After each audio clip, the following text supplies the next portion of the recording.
Je m'en vais m'excuser auprès des anciens que je pourrais vexer dans mes propos à venir. Africanité oblige, les droits d'aînesse, je me dois de m'excuser. Camarades, j'ai quelques questions donc de ma génération, mille et une questions qu'on se pose. Mais nous n'avons pas de réponse. Et il se trouve qu'ici, nous pouvons laver donc notre linge sale parce qu'on se sent en famille. On se sent en famille en ce sens que la Russie est une famille aussi pour l'Afrique. C'est une famille parce que nous avons la même histoire. La Russie a consenti d'énormes sacrifices pour libérer le monde du nazisme pendant la Seconde Guerre mondiale. Les peuples africains, nos grands-pères, ont été déportés de force aussi pour aider l'Europe à se débarrasser du nazisme. Nous partageons la même histoire en ce sens que nous sommes les peuples oubliés du monde, qu'ils soient dans les livres d'histoire, dans les documentaires ou films.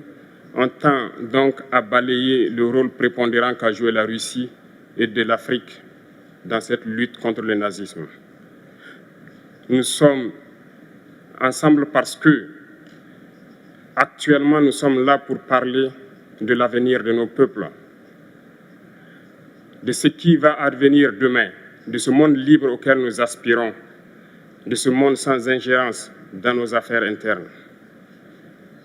Nous avons les mêmes perspectives et je souhaite que ce sommet soit l'occasion donc de pouvoir tisser de très bonnes relations en vue d'un meilleur avenir de nos peuples. Les questions que mes générations se posent sont les suivantes, si je peux me résumer.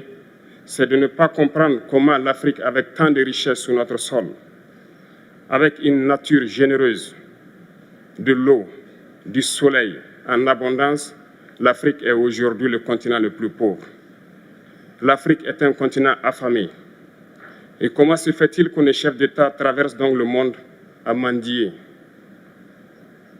Voici des questions que nous nous posons et que nous n'avons pas de réponse jusque-là.